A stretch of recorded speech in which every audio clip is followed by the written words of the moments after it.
It looks like Sandro Tonali is pretty much a done deal. We're just waiting for the club to confirm it. But what does that mean for Bruno? Lots of talk about him coming into the club being a way of getting Bruno to naturally push forward in our midfield. But I don't quite agree with that. Talk about St. James's Park being finally extended in a conversation that feels like has been going on since black and white televisions existed, and I wasn't even around then. And finally, let's talk about what position I would like to see Newcastle United strengthen next in this window. It's still early days, but the business is obviously going to continue. It's all coming up on this video, Newcastle fans, so do us a favour and stick around.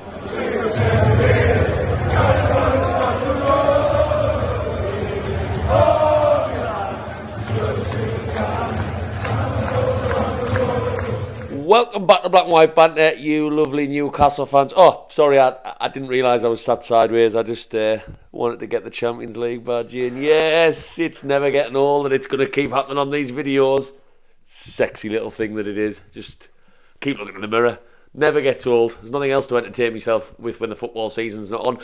Hello, by the way, if you are new to Black and White Banter, this is my face, this is my voice. Apologies for both, but if you do like my opinion, or even if you don't, if you like, whack that like button now. I don't care whether you were actually looking for a cricket video or a rugby league video. You could still whack that like button because it doesn't do you any effort, but it means a lot to me.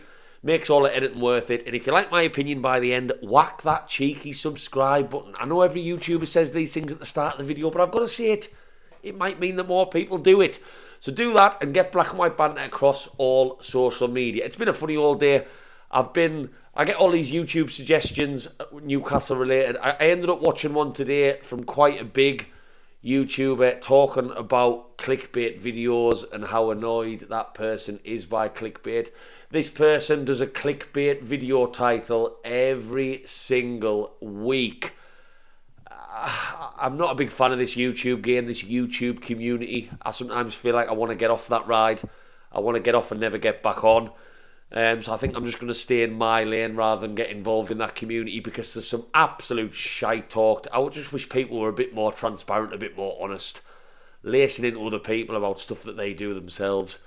But yeah, that's how I've spent some of my Sunday afternoon, stuck in YouTube holes. But there has been plenty of things to talk about. Now, I've already done a video on Sandro Tonali. Of course, I was waiting for a full confirmation one to talk about him a bit more.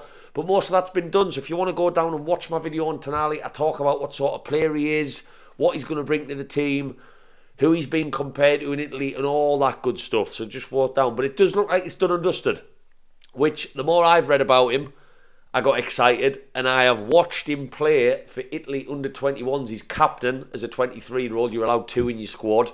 I've watched him against Switzerland this afternoon.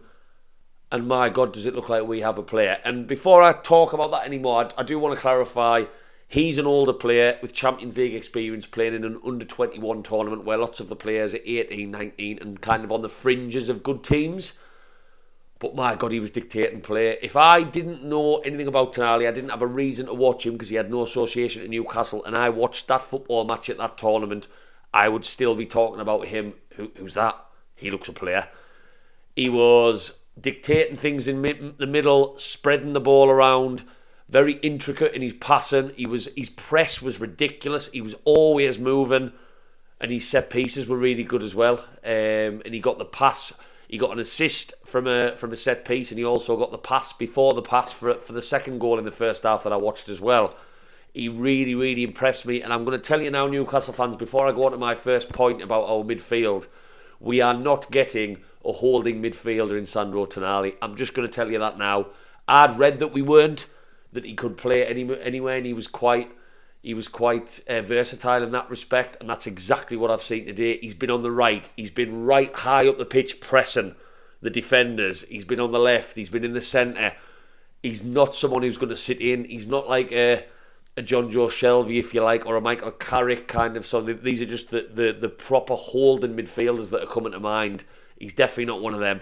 We are getting a very athletic, a very confident boy, likes to get forward, likes to cover every blade of grass, and he's good with his feet, and he's got a good pass on him, and that's what I saw from that tournament today. He's oozing confidence, and I feel more excited to see him in a Newcastle shirt, and I'm watching his press in an Italian under-21 team that isn't even necessarily playing too much of a pressing style against this Switzerland side, but he was just all about it, and that's what he's been known for at AC Milan under Tioli. So I'm more excited. But that begs the question of my first point on this video. Now, there's been lots of talk about us signing Tonali for the big transfer fee that we are, with the intention of that meaning Bruno can be freed up to go a little bit further forward. I might get shot for this. I might get lots of comments, well, as many comments as from my small amount of viewers that I get, of people who don't agree with me on this, but I'm not sure about Bruno being at the front of an attacking midfield, just behind strikers and just behind wingers. I'm not. And I look at Bruno's career. Before Bruno came to Newcastle from Lyon, in Lyon he was played predominantly in a deeper role with attacking midfielders in front of him.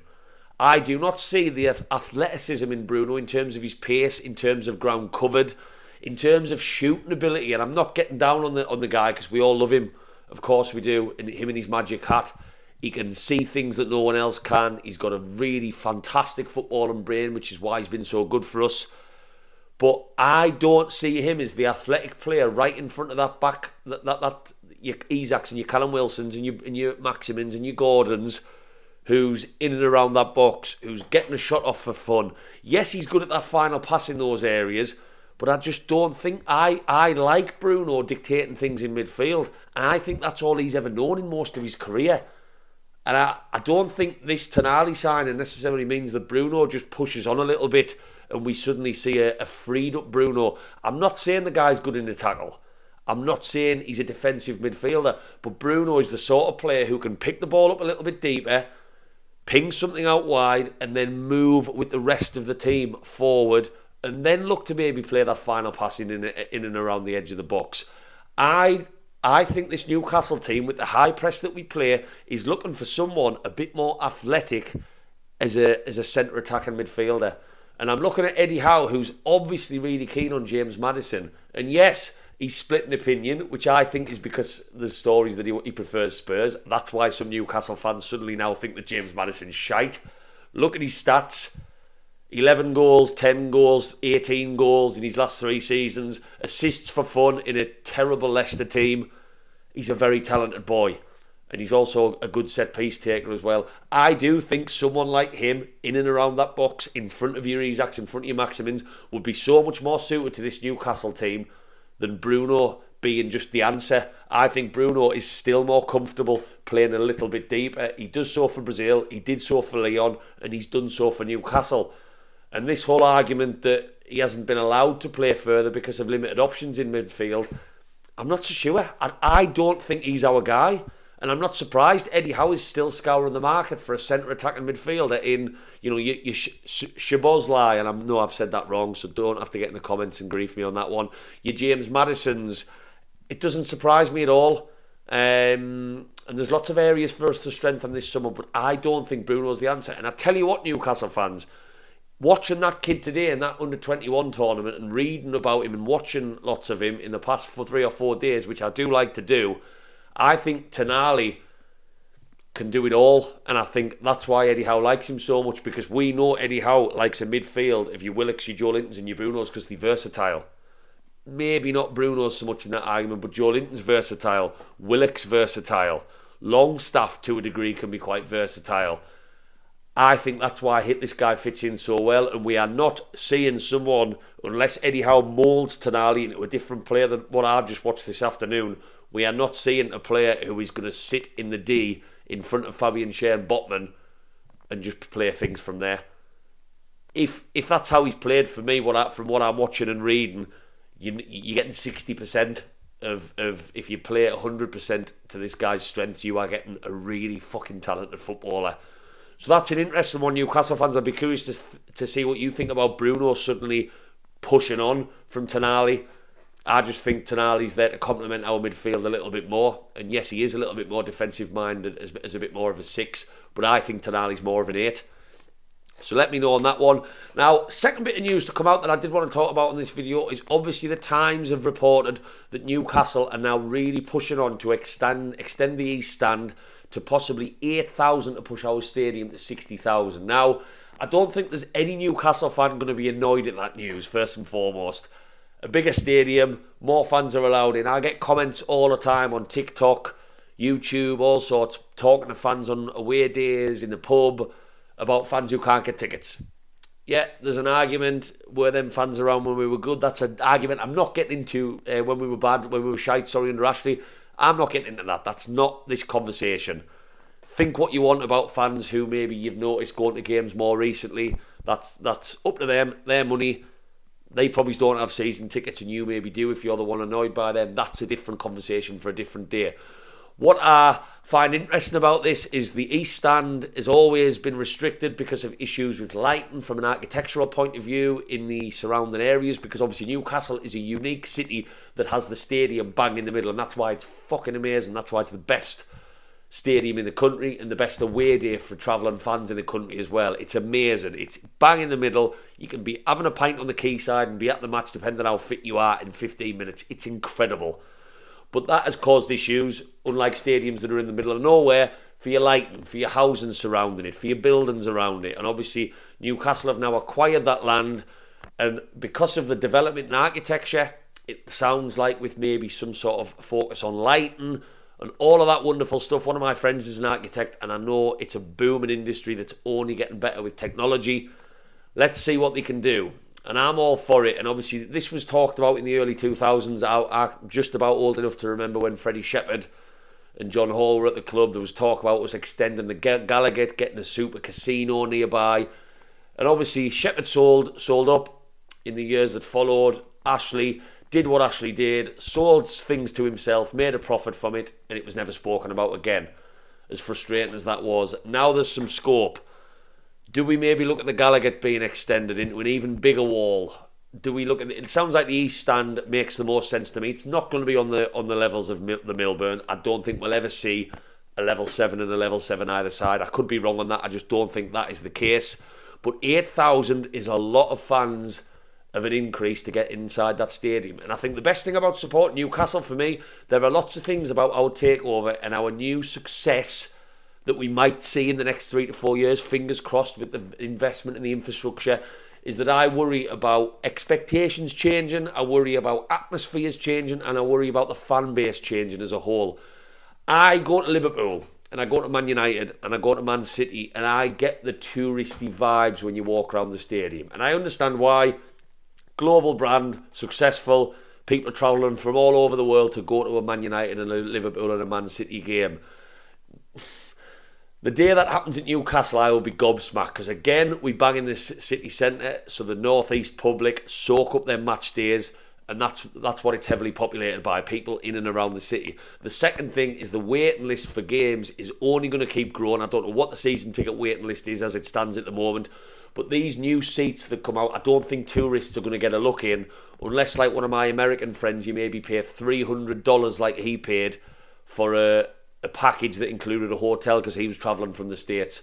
So third parties are the only way tourists are going to get in my opinion. So that's why I'm not worried about us changing with us becoming a bigger brand. Yes, we're going to get more fans from all over the world, and I welcome them. I'm going to America for the pre-season tour to meet more of these kinds of fans who maybe have supported Newcastle maybe in the last, I don't know how many years, but they've never had a chance to go to St. James's. But I don't want our club to become too much of a brand where we lose what we are about, which is stadium in the city, Geordies, passion, atmosphere, working class. That's what I don't want to change. And I don't want to see a million people with cameras in and around St. James's Park and a million phones out when goals go in, and just that, what makes our football club great, being sucked out of us a little bit. So I'm all for the expansion of the East Stand. I cannot wait to see what happens. Obviously there's talk about fan parks. I'm all for fan parks. As I said on a video a couple of weeks ago, I went to one in Crystal Palace quite recently, right next to Selhurst Park. Thought it was great. Entertainment, pints, big screens, all sorts. The Geordies will absolutely soak that up, and it'll be fantastic. So it's so exciting, everything that's going on at the moment, and the stadium expansion is what we need, because the demand for tickets now is getting silly, and I'm worried what direction that demand for tickets is going in. So 8,000 fans being given more of an opportunity to get in, I'm all for it. And I would like to hope in the process that only increases our revenue, to keep us growing as a club, which is why the ownership want to extend the stadium, but also the atmosphere could improve with that as well. Who knows? Although I've sat in the East Stand, bit of a posher crowd. If you're watching this video and you sit in the East Stand and you think I'm wrong on that, forgive me. I've sat there when I've stood up or chanted or got a bit aggressive. I have been looked at a little bit funny. Give me the Gallagher corner, Strawberry corner any day of the week. Final one for me, back onto the transfer, because that's all we can talk about at the moment. What position, if Tonali is tied up, which it looks like it is, Romano's confirmed it, whatever, that looks like it's just a matter of days before it's confirmed. Where do we go next? Now, I've already talked about centre attacking midfielder. I'm not surprised that Eddie Howe wants that. For me, I think a huge priority going into this season for balance of the team has to be a left back. And when I say a left back, I mean a left back who is capable of getting forward and getting back and being equally good at both ends of the pitch. Now, to get a player who's equally good at both ends is difficult, and it's going to cost a lot of money. And I look at some players who are good at one end of the pitch in the attack and front, who play fullback, who I don't think are that good defensively, but they maybe get away with it. Like, this might be controversial, people might disagree with me on this, like Zinchenko for Arsenal, who used to play for Man City. I think he's very good. He's got a great left peg on him. He's very good getting forward. Defensively, I think he's a little bit suspect at times. He's not solid. And I look at how our Newcastle team likes to play at the moment, and look at the support that the right wingers from Newcastle in Murphy and Almiron get from Trippier. Always bombing forward, always overlapping, and it gives us a fantastic dimension, because we are a team who does like to do vertical transitions from that central area. You like to see your Bruno and your Longstaff switch, out to your Isaacs, your Maximins. And I feel like Dan Burn, for all the good work he's done, solid as houses for most of the season, or we wouldn't be in the Champions League spots, he just doesn't offer much in that final third, does he? And he would admit that as a Geordie lad. He knows what his strengths and his weaknesses are. That has to be a priority. And I know we're talking about players in Italy, big players coming in that position that we're looking at. I'd be surprised if we have the budget to get a 40-50 million pound left back. So I'm looking at the likes of Kieran Tierney, who we've been heavily linked with. I've got a Scottish friend who I've just started working with. He's a Celtic fan. He speaks so highly of Tierney. He thinks he just needs a good run of games at a club that shows him some love. And he really, really rates him. And he thinks he just needs that run of games because he's still got so much potential to be a really, really fantastic left back in the Premier League. So he's had his injury doubts, which is a bit of a concern. And that's something I'm sure our medical team know more about on me, whether it's worth spending the money. Talk about the 30 million mark. He would be a good option. If that injury record isn't too much of a concern, because we know the boy can get forward, we know he's passionate because he's Scottish. What Scottish football have you ever met that's not passionate? Look at Richie kicking corner flags into people's ball sacks in the crowd. That's an option, but I think it's got to be a priority. And I'll be totally honest with you, I would be disappointed if this transfer window ends and we don't have a left back, because I'm not forgetting about Matt Targett. He's a good backup, and then I think that brings Dan Burn into the equation of not only being fantastic cover for centre-back, but also fantastic cover for left-back, because we've got all them games. So left-back for me, I'm not going to talk about who I would like to sign as a whole, across the whole of the window positions. I'm just talking about what I want to see next as priority to bed them in this pre-season. For me, a very, very good quality left-back. And can we attract a good quality left-back? Of course we fucking can. We've just signed one of the best young midfielders in Europe from a team that got to the Champions League semi-finals. That's what Newcastle do. We can chuck the money at them, we can show them some bridges, give them a taste of a pasty, and bring in the really good players. So Newcastle fans, let me know what you think about Bruno in that final third, that attacking position with Tonali coming in. What you think about this potential stadium expansion, and who do you want to see next in the window position-wise? And if you want to throw some names at me, throw some names at me. I don't do transfer speculation videos, because as I talked about at the start, when I say that I don't like clickbait, I actually don't like clickbait. And transfer videos just give YouTubers a fucking platform to get loads and loads of followers from a player that was maybe just rumoured in one newspaper, and it pushes my buttons as a fan when I go on YouTube. So you won't see that from me. I'm just talking about what areas I'd like to strengthen in. If you've stuck around this long as well, Newcastle fans, drop down, give us a little subscribe, whack the like, and I'll see you on the next video, because there's always something to talk about with Newcastle. And just before I go, you can have it one more time. Champions League football's coming soon. How are you, the lads?